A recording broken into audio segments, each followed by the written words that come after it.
ओम नमः शिवाय। ओम नमः शिवाय। ओम नमः शिवाय। माताओं के लिए नमः शिवाय। नमः शिवाय। नमः शिवाय। आप सबों से निवेदन है कि माताओं से खास करके ज़्यादा निवेदन है कि शास्त्रों का अध्ययन आप लोग उसको ज़्यादा से ज़्यादा करना है, क्योंकि घर परिवार की जिम्मेदारी आपको ये पृथ्वी को सुरक्षित रखने में माताओं का बहुत बड़ा जिम्मेदारी रहा है। जिस रूप में रहे, चाहे कृष्ण की माता बन के किए या राम के माता बन के किए या फिर जो महापुरुष लोग मुनि महात्मा लोग बने हैं उनकी माता बन के किए, इसीलिए माताओं का कर्तव्य पृथ्वी को सुरक्षा प्रदान करने में, मनुष्य को मानव बनाने में उनका बहुत बड़ा योगदान है। अगर कोई मनुष्य दानव बन रहा है उसमें माताओं का ही हाथ है, अगर कोई मनुष्य देव बन रहा है उसमें भी माताओं का ही हाथ है। इसलिए माताओं से ज़्यादा निवेदन है कि जय हिंद जय भारत में आप सबों का स्वागत है। मैं राम नरेश आप लोगों से निवेदन करता हूँ आप लोग शास्त्र का ज़्यादा से ज़्यादा अध्ययन करें और अपने कर्तव्य के अनुसार, अपने धर्म के अनुसार काम करें, स्वार्थ से ऊपर उठ के काम करें, क्योंकि माता जब स्वार्थी हो जाएगा अनर्थ हो जाएगा, नाश हो जाएगी, पृथ्वी नष्ट हो जाएगी। इस पृथ्वी भी हमारी माता ही है। इस पृथ्वी को कोई अगर बचा सकता है तो हमारी माता ही बचा सकती है। इसीलिए कोई अगर मानव बना है तो माता की कृपा से, कोई दानव अगर बना है तो माता की कृपा से, क्योंकि पहला गुरु किसी भी बच्चे का माता ही होती है। माता उसे सही संस्कार नहीं देंगे तो वो कुछ भी कर सकता है। इसीलिए संस्कार, संस्कृति, सभ्यता को ध्यान में रखते हुए अपने बच्चों के प्रति जिम्मेदारी को निभाते हुए, कर्तव्य को निभाते हुए उसमें सुसंस्कार को डेवलप करें, ये हम सबों का कर्तव्य है। शुरू करते हैं शिव पुराण का विदेश्वर संहिता। आज 12वां भाग है हम लोगों का शिव पुराण का। साध्य साधन आदि का विचार तथा श्रवण, कीर्तन और मनन, इन 3 साधनों का श्रेष्ठता का प्रतिपादन। व्यास जी कहते हैं, सूत जी का यह वचन सुनकर वे सब महर्षि बोले, अब आप हमें वेदांत सार सर्वस्वरूप अद्भुत पुराण की कथा सुनाइए। सूत जी ने कहा, आप सब महर्षिगण रोग शोक से रहित कल्याणमय शिव भगवान शिव का स्मरण करके पुराण प्रवर शिव पुराण की जो वेद के सार तत्व से प्रकट हुआ है कथा सुनिए। शिव पुराण में भक्ति, ज्ञान और वैराग्य, इन तीनों का प्रति पूर्वक गान किया गया है और वेदांत वेद्य सत्वस्तुति का विशेष रूप से वर्णन है। इस वर्तमान कल्प में जब सृष्टि कर्म आरंभ हुआ था उन दिनों 6 कुलों में 6 कुलों के महर्षि परस्पर वाद विवाद करते हुए कहने लगे, अमूक वस्तु सबसे उत्कृष्ट हैं और अमूक नहीं हैं। उनके इस विवाद ने अत्यंत महान रूप धारण कर लिया। तब वे सब के सब अपनी शंका के समाधान के लिए सृष्टिकर्ता अविनाशी ब्रह्मा जी के पास गए और हाथ जोड़कर विनय भरी वाणी से बोले, प्रभु आप संपूर्ण जगत को धारण पोषण करने वाले तथा समस्त कारणों के भी कारण हैं। हम यह जानना चाहते हैं कि संपूर्ण तत्वों से परे परात्पर पुराण पुरुष कौन है। ब्रह्मा ने कहा, जहाँ से मन सहित वाणी उन्हें न पाकर लौट आती है तथा जिनसे ब्रह्मा विष्णु रुद्र और इंद्र आदि से युक्त यह संपूर्ण जगत समस्त भूतों एवं इंद्रियों के साथ पहले प्रकट हुआ है, वे ही ये देव महादेव सर्वज्ञ एवं संपूर्ण जगत के स्वामी हैं। ये ही सबसे उत्कृष्ट हैं। भक्ति से ही इनका साक्षात्कार होता है, दूसरे किसी उपाय से कहीं इनका दर्शन नहीं होता।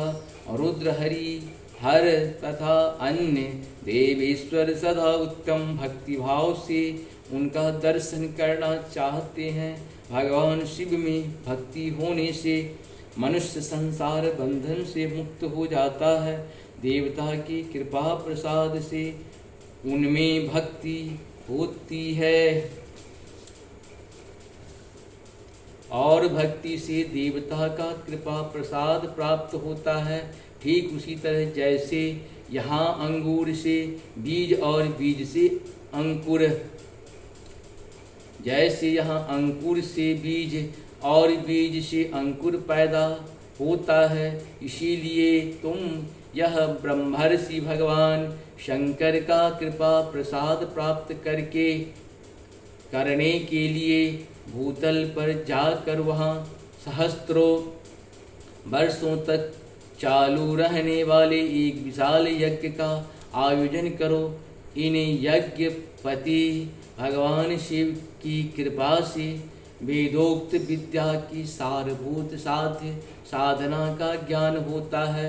शिव पद की प्राप्ति ही साध्य है, इनकी सेवा ही साधन है तथा इनके प्रसाद से जो नित्य नैमित्तिक आदि फलों की ओर से निःस्पृह होता है, वही साधक है। वेदोक्त कर्म का अनुष्ठान करके उसके महान फल को भगवान शिव के चरणों में समर्पित कर देना ही परमेश्वर पद की प्राप्ति है। वही सालोक्य आदि के कर्म से प्राप्त होने वाली मुक्ति है। उन पुरुषों की भक्ति के अनुसार उन सब को उत्कृष्ट फल की प्राप्ति होती है। उस भक्ति के साधन अनेक प्रकार के हैं, जिनका साक्षात महेश्वर ही प्रतिपादन किया है। उनमें से सारभूत साधन को संक्षिप्त करके मैं बता रहा हूँ। कान से भगवान के नाम, गुण और लीलाओं का श्रवण, वाणी द्वारा उनका कीर्तन तथा मन के द्वारा उनका मनन, इन तीनों को महान साधन कहा गया है।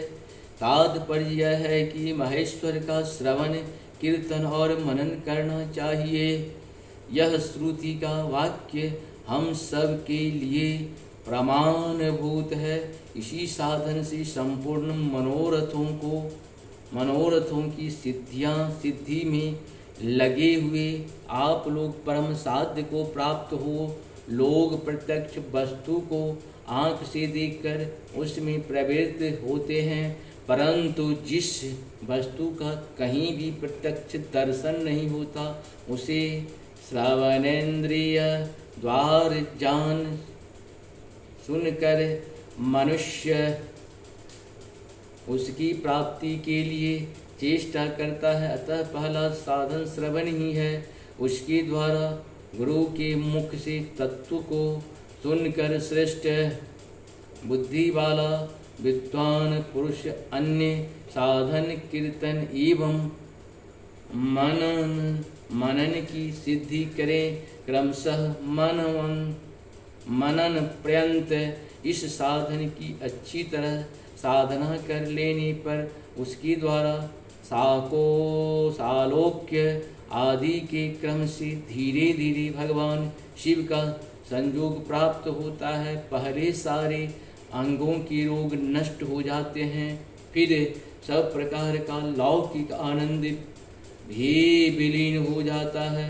भगवान शंकर की पूजा, उनके नामों की जप तथा उनके गुण रूप विलास और नामों का युक्ति परायण चित्त के द्वारा जो निरंतर परिशोधन या चिंतन होता है, उसी को मनन कहा गया है। वह महेश्वरी के कृपा दृष्टि से उपलब्ध होता है उसे समस्त श्रेष्ठ साधनों में प्रधान या प्रमुख कहा गया है। सूत जी कहते हैं, मुनीश्वरों, इस साधन का महात्म्य बताने के प्रसंग में मैं आप लोगों के लिए एक प्राचीन वृतांत का वर्णन करूंगा, उसी ध्यान देकर आप सुने। पहले की बात है, पराशर मुनि के पुत्र मेरे गुरु व्यास जी सरस्वती नदी के सुंदर तट पर तपस्या कर रहे थे। एक दिन सूर्य तुल्य तेजस्वी विमान से यात्रा करते हुए भगवान सनत कुमार आकाश मात वहाँ आ पहुँचे। उन्होंने मेरे गुरु को वहाँ देखा, वे ध्यान में मग्न थे। उससे जगाने पर उन्होंने ब्रह्मपुत्र सनत कुमार जी को अपने सामने उपस्थित देखा। देखकर वे बड़े वेग से उठे और उनके चरणों में प्रणाम करके मुनि ने उन्हें अर्घ्य दिया और देवताओं के बैठने योग्य आसन भी अर्पित किया। तब प्रसन्न हुए भगवान सनत कुमार विनीत भाव से खड़े हुए व्यास जी से गंभीर वाणी से बोले, मुने, तुम सत्य वस्तु का चिंतन करो। वह सत्य पदार्थ भगवान शिव ही हैं जो तुम्हारे साक्षात्कार के विषय होंगे। भगवान शंकर का श्रवण कीर्तन मनन ये तीन महत्तर साधन कहे गए हैं। ये तीनों ही वेद सम्मत हैं। पूर्व काल में मैं दूसरे साधनों के संभ्रम में पड़कर घूमता घामता मंदराचल पर जा पहुंचा और वहां तपस्या करने लगा। तदंतर महेश्वर शिव की आज्ञा से भगवान नंदीकेश्वर वहां आए। उनकी मुझ पर बड़ी दया थी। वे सबके साक्षी तथा शिव पुराण शिव गणों के स्वामी भगवान नंदीकेश्वर मुझे स्नेह पूर्वक मुक्ति का उत्तम साधन बताते हुए बोले, भगवान शंकर का श्रवण कीर्तन और मनन ये तीनों साधन वेद सम्मत है और मुक्ति के साक्षात कारण है। यह बात स्वयं भगवान शिव ने मुझसे कही है। अतः ब्राह्मण, तुम श्रवणादि तीनों साधनों का ही अनुष्ठान करो। व्यास जी से बारंबार ऐसा कहकर अनुगामियों सहित ब्रह्मपुत्र सनत कुमार परम सुंदर ब्रह्मधाम को चले गए। इस प्रकार पूर्व काल के इस उत्तम वृतांत का मैंने संक्षेप से वर्णन किया है। ऋषि बोले, सूत जी, श्रवणादि तीन साधनों को आपने मुक्ति का उपाय बताया, किंतु जो श्रवण आदि तीनों साधनों में असमर्थ हो वह मनुष्य किस उपाय का अवलंबन करके मुक्ति हो सकता है? किस साधन भूत कर्म के द्वारा बिना यत्न के ही मोक्ष मिल सकता है? इस प्रकार से हम लोगों का ईश्वर का ये 12वां भाग पूर्ण हुआ। नेक्स्ट फिर हम लोग नेक्स्ट डे करेंगे। आप सबों को बहुत बहुत धन्यवाद, नमस्कार। इसी तरह से मेरे चैनल को सब्सक्राइब करते रहिए, लाइक करिए, शेयर करिए और ज़्यादा से ज़्यादा इस पर समय को उपयोग करें, क्योंकि धर्म है तो हम हैं, धर्म से हमारा जुड़ा हुआ है। धर्म एक था, एक है और एक ही रहेगा। सत्य सनातन संस्कृति की रक्षा के लिए, उनकी सभ्यता, उनकी परंपरा की रक्षा के लिए हम सबों का कर्तव्य है। मनुष्य मानव को सुरक्षा के लिए हमें कुछ न कुछ करते रहना चाहिए। नमस्कार।